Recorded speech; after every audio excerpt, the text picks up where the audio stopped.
sesi tanya jawab dibuka. Silakan. Silakan.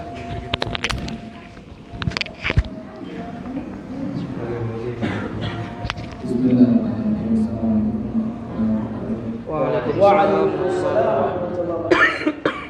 Terima kasih. Terkait dengan tumakninah. Jadi ketika kita itu kan tumakninah itu sangat sedikit. Sebuah surah Allah seperti kata tadi. Kemudian tadi sempat Ustaz contohkan bagaimana ideal ketika dan tumakninahnya sampai Allah. Kemudian mengulurkan tangan dan membaca Nah, ketika waktu yang sedikit itu ada orang sholat menggerakkan tangannya, entah dia menggaruk, entah dia Garuk-garuk, garuk-garuk, kemudian entah dia merapikan jenggotnya, bahkan ada yang ketika tumakninah itu editin matanya. ya macam-macam. Dan ada yang ketika itidal itu sami Allahu liman hamidah, posisi tangannya itu tidak menjulur ke bawah tapi seperti orang berdoa tadi. Rabbana walakal hamd. Apakah itu sudah tergolong tumakninah atau belum? Ada lagi? Terima kasih. Silakan Ya. lagi. Silakan. Operator. Waalaikumsalam.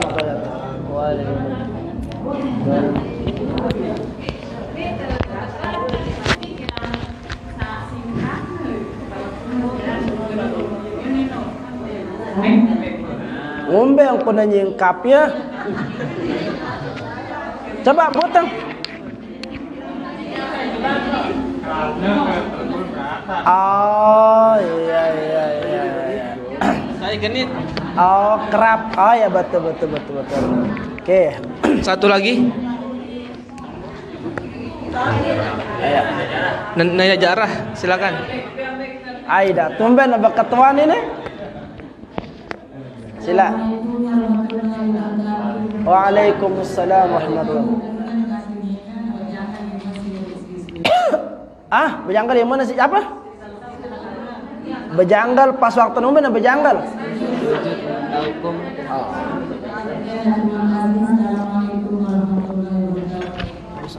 Waalaikumsalam warahmatullahi wabarakatuh. Silakan. Ya. Cukup ya? Oke.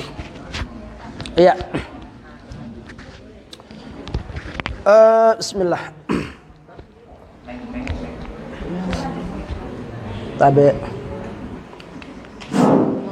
I'tidal. Bangkit dari ruku', sami'allahu liman hamidah. Ya. Ada yang bergerak-gerak tangannya. Ada yang garuk-garuk, ada sedikit mata. Ada yang rapikan baok, ya. Ada yang kuku-kuku juga ya. Kayak gitu. Ada juga yang apa tadi? Iya, dan seterusnya. Bagaimana itu? Perhatikan.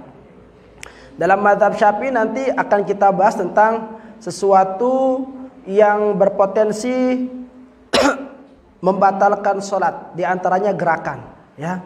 Melakukan gerakan 3 kali dalam satu rukun itu batal sholat. Mana gerakan yang membatalkan sholat itu gerakan yang besar, ya. Gerakan yang besar, misalkan apa? Darabat, ya. Kathalathati darabat, seperti 3 kali hentakan tangan atau pukulan, ya. Batal, ya. Atau 3 kakinya yang bergerak, khutwat, kathalati khutwat, 3 langkah misalkan. Yukumena kena ada tahu nah, mati ngene ungkun. Nah, 3 kali dilakukan dalam satu rukun batal salat, ya. Nah, yang tidak membatalkan salat itu gerakan yang ringan. Mana contohnya? Misalkan ada nyamuk di sini nempel, ya. Genit. Ngada iya. Nah, ini gerakan ringan ini. Kalau gerakan ringan seperti ini, biarpun 1 sekali, ya, dia batal salat ini. Gerakannya ringan. Tapi kalau berlebihan garuknya, Nah, ini batal sholat ini, yang 3 kali besar ini, ya. Makanya kalau mau sholat itu sebelum sholat yang butuhan silahkan sampo dulu supaya jangan nanti kayak gitu sholatnya begini nanti, ya. Ketika wudu itu bersihkan tain mata supaya jangan nanti ketika i'tidal sami Allahu liman hamidah bukannya dia bilang Rabbana lakal hamdu teh nyakut sami Allahu liman hamidah. Yang punya nyumon ya, jangan batal salat ya. Nah, jadi posisi i'tidal itu hadratul muhtaramin sami Allahu liman hamidah ya. Ini tangan jari-jari tangan ini enggak dia lurus ke atas tetapi dibungkukkan sedikit sehingga menghadap kiblat ya. Sami Allah begitu. Tidak mencakar juga seperti ini ya. Sami Allah. Nah. Sami Allah ya. Ini menghadap dilenturkan, tidak tegak seperti ini dan tidak juga mencakar seperti ini ya. Maunya semua jari-jarinya menghadap kiblat ya. Sami Allahu liman hamidah. Parani demi bersualun dengan ini ya. Jadi santai saja sami Allahu liman ya, lentur begitu. Jadi kayak dengan lemah letih lesu gitu ya. Jangan juga tapi seperti ini ya. Jangan. Jadi ya begitu ya.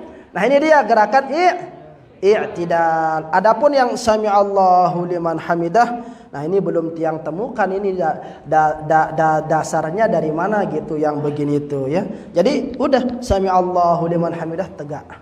Begitu. Ya.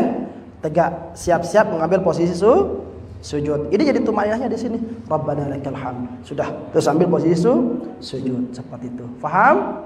Nah, pertanyaan yang kedua, nyambung ke pertanyaan yang ketiga. Ibu-ibu di masjid suka ngerap telkum, ya, ndak tahu pamer parfum atau apa gitu. Mau sujud. Ya, sematawi kadang-kadang telkum mana kan? Wow. Bulgari gitu kan? Casablanca gitu biar tahu aroma parfumnya kayak gitu, ya. Jadinya kalau sujud itu ya biasalah, ya. Allahu Akbar. Cuman nanti itu khawatirnya mungkin ibu sehingga dia main kerap-kerap kayak gitu agar jangan telapak tangannya ini bertumpu pada telekumnya ya. Tetapi jangan berlebihan juga. Nanti kalau berlebihan tersingkap seperti ini, penggitan lengan tangan yang mulus, yang cantik ya, itu batal sholat. Karena aurat ini, ya, aurat dari sini ke sini ini aurat ini. Bro praktekan itu. Kesingkap dia. Kelihatan, nampak, ketika nampak batal sholat, aurat. Disengaja itu. Kecuali kalau tidak disengaja. Misalkan posisi sujud, ya. Datang puting beliung melekan mudi, wus gitu. Terbang, kesingkap. Gara-gara puting beliung tadi itu langsung tutup, ya, tidak batal sholat. Tetapi kalau dengan sengaja menyingkap aurat, ya ini batal sholat, ya, batal sholat. Apalagi ibu-ibu misalkan mau sujud, kekes dulu, nah batal sholat kelihatan itu, ya. Jadi kalau ngerap itu nggak apa-apa lah, ya, nggak apa-apa diangkat, tetapi jangan sampai memperlihatkan aurat. Jadi tinggal diperbaiki saja cara ngangkat itunya itu, ya. Allahu Akbar, ya. Nah, kenapa? Karena kalau telekomnya itu nanti menempel menjadi alas telapak tangannya. Nah, setiap benda yang ikut bergerak sesuai dengan gerakan kita, maka itu terhitung sebagai anggota tubuh. Maka apa? Tidak sah. Ya, jadi yang betul-betul menjadi tempat menempelnya telapak tangan, kedua lutut, kedua ujung kaki inilah tempat sujud, begitu. Ya, dan kalau sujud itu ya yang biasa-biasa lah. Ya, kadang-kadang orang salah memaknakan hadis yang perbanyaklah tempat sujud kalian, begitu. Ya, akhirnya lain hambal masjid lain sujadahna, lain cipo, lain macam sekenuh tebalna. Ya, tahu sujud doang. Ketika sujud ketelok langsung kena. Bukan begitu maknanya memperbanyak tempat sujud. Memperbanyak tempat sujud itu penuh-penuh tak solat. Nanti itu menjadi asari sujud itu menjadi dalil nanti, menjadi saksi di akhirat. Ya, misalkan di ujung sana itu nanti datang pada di kiamat jadi saksi bahwa aku dulu digunakan untuk sujud di sana, di sana, di sana, begitu. Bukan lapis otaknya yang dipertebal ya. Jadi tempat sujud kita itu yang diperbanyak seperti itu.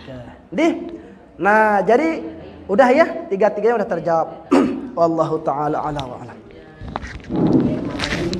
Dan sosmed ada? Ada. Silakan. Assalamualaikum warahmatullahi wabarakatuh. Waalaikumsalam. Pertanyaan dari saudara Sumi. Nah, ini misalkan pertanyaan dari Lisa beliau. Guru kebetulan. Dalam waktu yang tinggal dalam salat subuh pas terbaca doa qunut itu, apakah imam posisinya itu marah entah berdua atau menghadap kiblat? Berdoa atau menghadap kiblat kalau sih dia contohan berimam.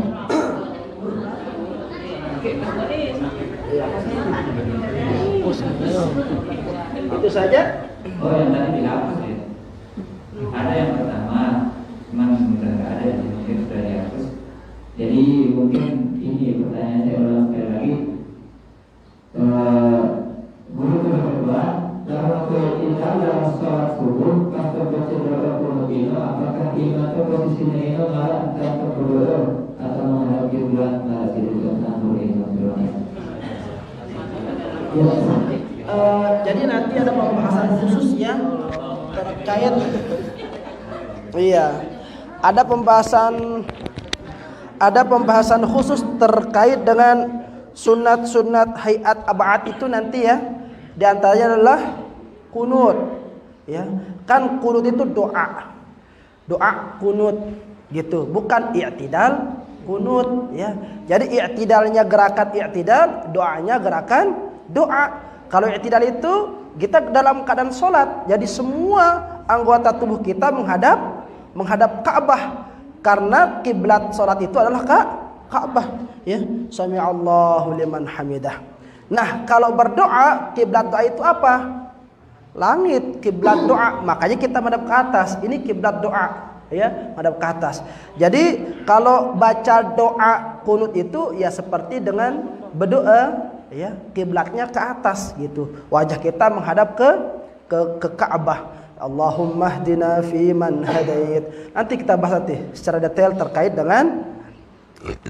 dengan kunut ya. Jadi bukan begini, Allahumma hdina fi man hadait, tidak, tetapi kiblat doa kita pakai menghadap ke atas, kemudian seperti itu ya. Paham nggih? Sila baca.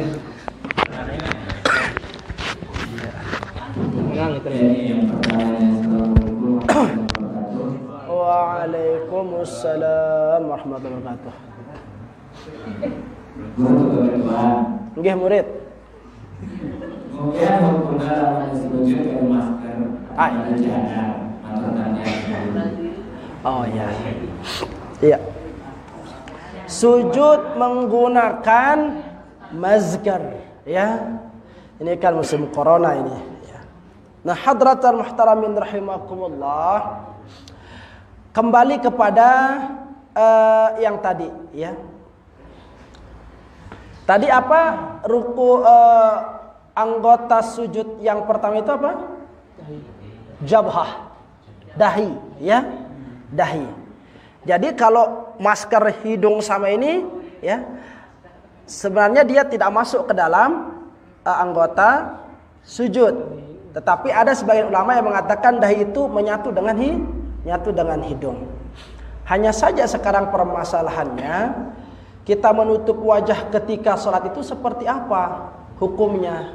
Kan begitu, ya. Sementara wanita saja ya, dikatakan kalau sholat itu auratnya itu semua anggota tubuh kecuali wajah dan telapak tangan. Artinya apa? Wajah dan telapak tangan itu ya harus nanti menyentuh dia, itu harus nampak dia, begitu. Artinya bisa dia nampak, ya. Nah, bagi perempuan bagaimana hukumnya menggunakan cadar? Perhatikan di sini ada dua pendapat ulama. Bagi perempuan, kalau sholat menggunakan cadar, ada dua pendapat ulama. Ada satu sebagian yang mengatakan cadar harus dibuka. Kenapa? Karena tawaf saja, dalam tawaf itu sebagian ulama dan dalam pendapat ulama Syafi'iyah mengatakan tidak sah tawafnya kalau wajahnya tertutup. Ini wajah harus dibuka, cadarnya, maskernya. Nah, tetapi ada sebagian ulama mengatakan jikalau dikhawatirkan akan timbul fitnah di sana, ya, dengan penampakan wajahnya yang terlalu ayu, cantik, mempesona, ya, akan membuat fitnah yang besar, maka silahkan menggunakan cadar, tidak masalah. Seperti itu. Nah, begitu juga dengan masker. Namun dalil yang digunakan oleh, ya, ulama-ulama kita, ya, bukan hanya MUI saja, bukan Majelis Ulama Indonesia saja, tapi fatwa bermasker ketika pandemi itu ulama sedunia, ya. Yang menjadikan dia buat di sana itu apa? Keadaannya. Keadaan yang menyebabkan kita harus menggunakan masker. Kenapa? Ada mudarat yang akan terjadi di sana, ya. Sehingga apa? Menghindari kemudaratan itu harus lebih diutamakan, gitu. Jadi di sana ilatnya. Tapi kalau nggak ada mudarat yang akan ditimbulkan, ya, maka jangan pakai masker seperti itu. Nah, misalkan pelungguh, nah kayak tiang ini, ya, ada rada-rada batuk dan pilek gitu, ya. Kalau khawatir ngelontoang, pakai masker. Dikhawatirkan seperti itu, nular penyakit itu kan. Nah, ketimbang menularkan penyakit, maka lebih baik menjaga. Nah, itu dia.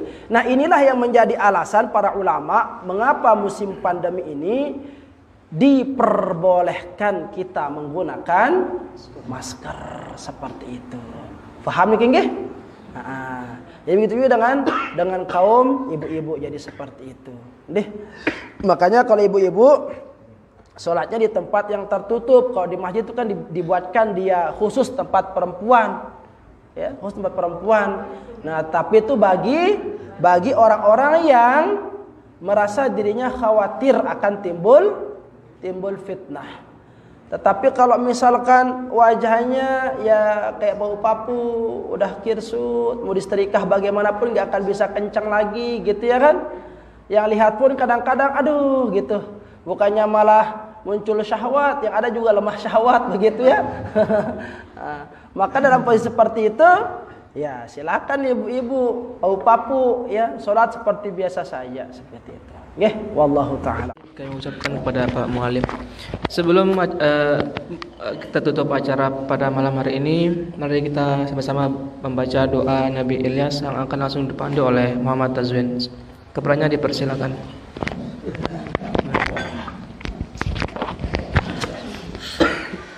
Bismillahirrahmanirrahim.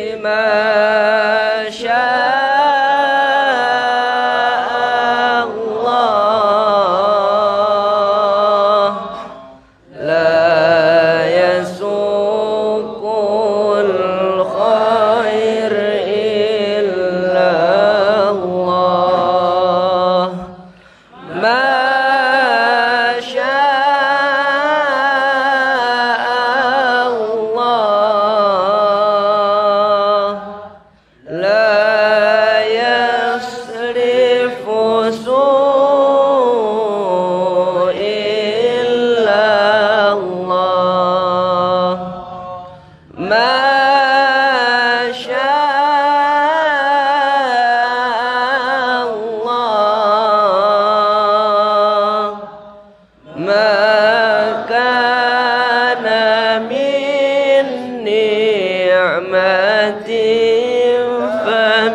من الله ما شاء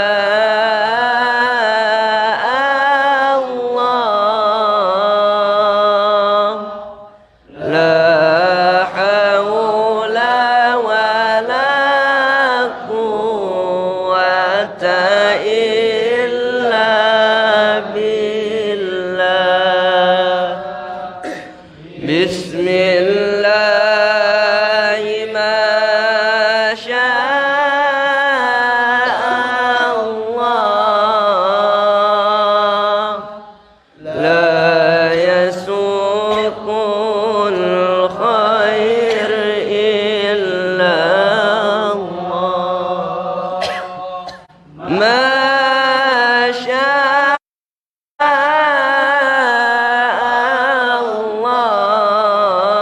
الله لا يصرف سوء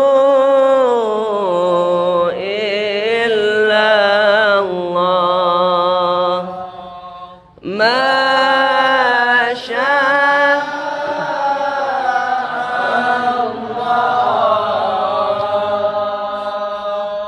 ما كان من نعمة فمن الله ما شاء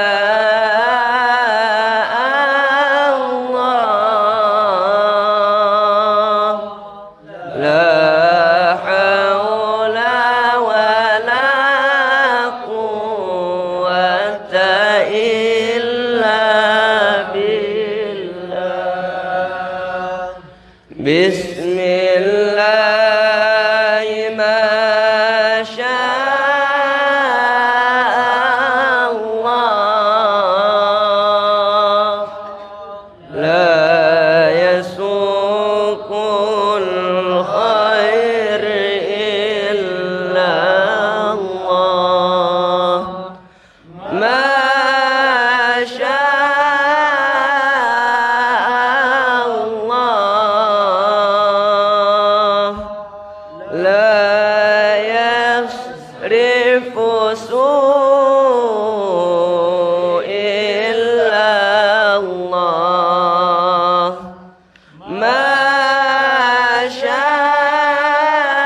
شاء